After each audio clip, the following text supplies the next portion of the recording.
10 years of marriage should buy you a peaceful dinner, but the universe apparently had other plans for our anniversary. We were sitting in a corner booth of a restaurant that cost more than my first car, the kind of place where the lighting is designed to hide your flaws and the steaks are aged longer than some relationships. Matthew was halfway through a toast about our unshakable foundation when his phone vibrated against the mahogany table. It wasn't a call. It was an image. I watched the color drain from his face, replaced by a gray, sickly mask of confusion. He didn't say a word. He just turned the screen toward me.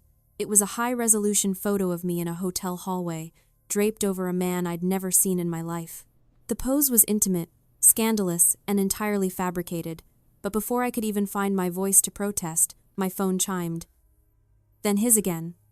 Then the family group chat exploded. My sister, Nicole, had already hearted the photo. Her comment appeared seconds later, glowing like radioactive waste on the screen. I always knew Emily was a bit too perfect. I guess the good girl act finally hit its expiration date. The betrayal was a double-edged blade, a digital lie designed to torch my marriage, validated instantly by my own blood. The anniversary toast was dead. The foundation wasn't just shaking.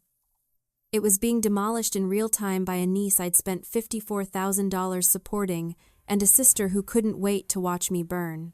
Has a family member ever tried to sabotage your relationship for no reason? Drop a yes in the comments. I need to know I'm not the only one who's dealt with this level of betrayal. Matthew didn't leave. He's an architect. He knows how to look at a structure and find the flaw. We spent 3 hours in our living room, the anniversary flowers wilting on the counter like a bad omen as I pulled up every digital artifact to prove that photo was a deep fake. I showed him my work logs, my GPS history, and the subtle pixel blurring around the stranger's arm that shouted fabrication to anyone willing to look. By 2 a.m, the mirror was fixed, but the crack remained. I sat in the dark long after Matthew fell into a fitful sleep, staring at my banking app. Every month, like clockwork, $1,680 left my account and landed in a landlord's pocket in Chicago. That was Madison's life. Her high-rise view, her designer sofa, her freedom to study communication while I lived on generic coffee and skipped vacations. Over 2 years, that help had snowballed into $54,000. That wasn't just money. It was the down payment for the house Matthew and I had dreamed of. It was a decade of my labor, redirected to a niece who apparently spent her free time learning how to use deepfake AI to destroy the woman paying her bills. Looking back, I realized I'd been trapped in an invisible prison. I thought my generosity was a bridge that would finally make me belong to my sister's world, a way to prove I was more than just the bank for their emergencies. This is the invisible chain of the survivor. You spend your life trying to buy a seat at a table where they've already decided you're just the help. My compassion hadn't been a gift. It had been a luxury they'd overdrafted for years. And tonight, the account was officially closed. I called Nicole the next morning. I didn't call to cry or ask for an explanation. I called to see if there was a single shred of humanity left in the woman who shared my DNA. I didn't even get past the greeting before she let out a sharp, dismissive laugh that made my skin crawl. "Oh, Emily. Stop being so sensitive," she said, her voice dripping with that practiced condescension I had spent decades trying to appease. Madison showed me those pictures. It's just digital art, a little project for her media class. She was just playing with her new tools. You've always been so dramatic about everything. The air in my kitchen felt heavy as I listened to her minimize a calculated attempt to end my marriage as a media project. She tried to destroy my life. "Nicole," I said, my voice clinical, lacking the tremor she expected. She used a deepfake to frame me for an affair on my 10th anniversary. Nicole didn't miss a beat. "It was a joke. A prank. Honestly, with that good girl reputation of yours, you were practically asking to be taken down a peg. Besides, you're the one who can afford it. Think of it as a contribution to her creative development." I realized then that I wasn't dealing with a misunderstanding. I was dealing with a cognitive trap. This was the trap of normalized cruelty. In Nicole's world, I wasn't a person with feelings. I was a resource to be harvested and a target for her daughter's boredom. She had spent 21 years teaching Madison that she could set fires, and I would be the one to pay for the water to put them out. "Family is blood, Emily," she continued, her tone shifting to a manipulative sweetness that felt like poison. Madison needs that apartment to focus on her finals. You wouldn't want to be the reason your own niece fails out of university over a little joke, would you? The audacity was breathtaking. She was using my own sense of duty as a weapon to protect the person who had just tried to stab me in the back. I didn't argue. I didn't defend my reputation. I simply looked at the digital clock on the stove as it ticked over to 10:14 a.m. My anger wasn't loud. It was a cold, mathematical certainty. Nicole thought she was still the one in control, still the one who decided when the game was over. She was wrong. She had just provided the final justification I needed to stop being the silent investor in her version of family. I didn't yell. I didn't try to reason with a woman who had just called felony fraud a contribution.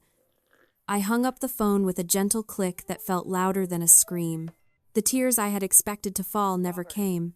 What's happened? Instead, a strange calm settled over me, like the quiet before a demolition. It was 11:58 a.m. By 12:03 p.m., I was sitting at my laptop, my fingers moving with the precision of a surgeon. First, the tenant portal for Madison's luxury apartment opened on my screen. The interface was sleek, designed to make paying rent as painless as possible. But today, I was using it for a different purpose. The cursor hovered over the guarantor settings before I clicked the button that said Terminate Financial Responsibility. A warning box popped up. This action will require the primary tenant to requalify or vacate within 30 days. I didn't hesitate. I clicked Confirm. Next, I opened my banking app. I found the recurring transfer labeled Madison Emergency Fund and deleted it. Then I canceled the credit card I had given her for school supplies, the one I suspected had funded more late-night parties than textbooks.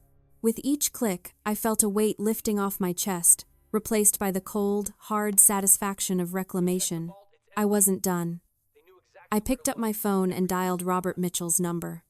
He answered on the second ring, his voice professional and crisp. "Robert," I said, "I need to file a formal demand for repayment, $54,000, and I need a cease and desist letter sent to my sister, Nicole. She is no longer allowed to contact me or my husband." There was a pause on the other end, then a rustle of papers. "Understood," he said. "We'll draft it immediately." As I hung up, I looked around my home office. For years, I had been the good sister, the reliable aunt, the one who kept the peace by paying the bills. But peace purchased with self-respect is just a hostage negotiation. I was done negotiating.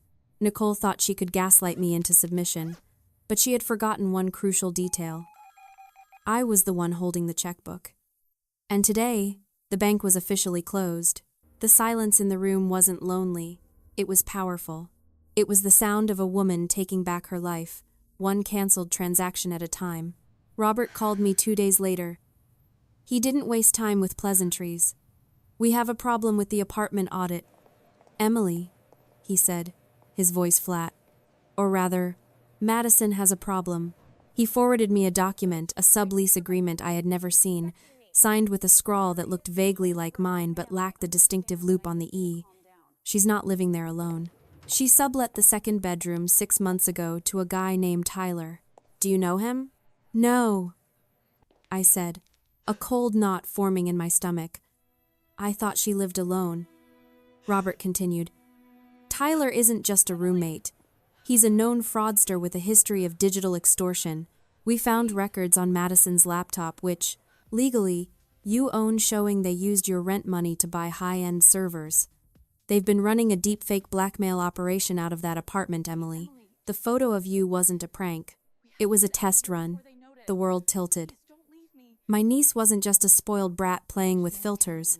She was an accomplice to a felony ring, using my money to fund the very technology she used to attack me. I looked at Matthew, who was listening on speakerphone. His face was a mask of grim realization. "I saw the signs," he whispered, more to himself than to me. "The expensive gear, the secretive phone calls. I thought she was just being a teenager. I didn't want to upset you." This was the silent regret of the guardian. We had both been so desperate to maintain the illusion of a happy family that we ignored the rot spreading beneath the floorboards. We had normalized the red flags because acknowledging them would have meant admitting that the people we loved were capable of monstrosity. But the denial ended now. "Send everything to the police," I told Robert. "Every file, every receipt. If she wants to play grown-up games, she can face grown-up prison time." The realization hit me harder than the initial photo had. The betrayal wasn't just emotional, it was criminal. Madison had looked me in the eye at Christmas, thanked me for the apartment, and then gone back to her room to help a con artist build a weapon to destroy lives. My contribution hadn't been charity, it had been seed money for a crime syndicate. The anger that flared in me then wasn't hot or chaotic. It was absolute. There was no going back from this. No apology could fix a felony. The bridge wasn't just burned. I was blowing up the foundations. The fallout was swift and brutal. Within 48 hours, Madison was evicted, her servers seized as evidence, and her enrollment at the university suspended pending a disciplinary hearing. Nicole tried to call me 50 times in 2 days. I blocked her number, her email, even her LinkedIn profile. The silence that followed was the most peaceful sound I had heard in years. But I knew it wouldn't last. A narcissist never accepts defeat. They just change the battlefield. She showed up at my office on a Tuesday afternoon, bypassing security by claiming she was there for a family emergency. When I walked into the lobby, she was standing by the reception desk, her usually immaculate hair frizzy. Her designer coat buttoned wrong. She looked like a woman whose carefully constructed reality had finally collapsed under the weight of her own lies. "Emily," she gasped, rushing toward me. "Please, you have to stop this. Madison is ruined. She has nowhere to go." I didn't step back. I didn't flinch. I just looked at her, really looked at her, and saw the desperation of a woman who had run out of people to use. "She has a couch," I said, my voice steady. "Your couch. The one you bought with the money you saved by not helping her." Nicole's face crumpled. "How can you be so cruel? She made a mistake. She's just a child. She's 21, Nicole. And she's not a child. She's a felon." I pulled a folded piece of paper from my pocket, a printout of the deepfake photo she had hearted just a week ago. I held it up between us. "This wasn't a mistake. This was a weapon." And you cheered while she pulled the trigger. Nicole stared at the image, her mouth opening and closing like a fish out of water. I didn't know it was fake. I thought. "You thought you finally had proof I wasn't perfect." I finished for her. "You were so eager to see me fail that you didn't care if it was true. You wanted my marriage to end because my happiness made you feel small." The truth hung in the air between us, undeniable and ugly. For the first time in her life, Nicole had no retort, no deflection, no way to spin herself into the victim. She was just a sad, bitter woman standing in a corporate lobby, realizing she had played her final card and lost. "She can be dramatic on a park bench," I said, echoing her own words back to her with lethal precision. Lease terminated. I turned and walked back toward the elevators, leaving her standing there, in the ruin of her own making. I didn't look back. I didn't need to. The power had shifted permanently, and we both knew it. The last time I saw Madison, she wasn't creating digital art or planning a future. I saw her on Nicole's Instagram, sitting on a threadbare couch in a cramped living room, the caption complaining about how unfair life was. She had been expelled, her boyfriend Tyler was awaiting trial, and she was now commuting 45 minutes by bus to a retail job she loathed. The glamorous life I had subsidized was gone, replaced by the stark reality of her own choices. I didn't feel triumph. I didn't feel glee. I felt the profound relief of someone who had finally put down a heavy load they never should have been carrying. Matthew and I moved into our new home 3 months later. It was a modest place, with a big garden, paid for in part with the money that was no longer disappearing into the void of my sister's entitlement. Every morning, I wake up to silence. No drama. No emergency texts. No demands for just a little help. I used the $54,000 I recovered through a settlement Nicole agreed to in exchange for dropping the civil suit to start a scholarship fund. It's for first-generation college students, kids who actually value the opportunity to learn, who don't view education as a backdrop for fraud. I learned something vital in the aftermath. You can't save people who are addicted to their own chaos. You can only save yourself from being consumed by it. Walking away from my own blood wasn't an act of cruelty, it was an act of survival. I realized that the good aunt role I had played was just a cage. By breaking out of it, I didn't just reclaim my money, I reclaimed my dignity.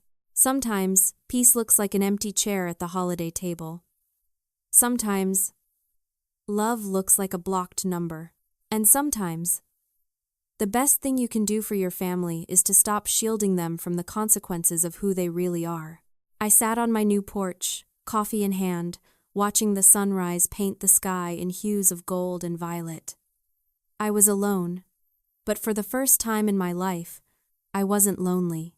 I was free. True family is built on respect, not just DNA. If you believe in choosing peace over toxic blood ties, hit share and let someone else know they aren't alone.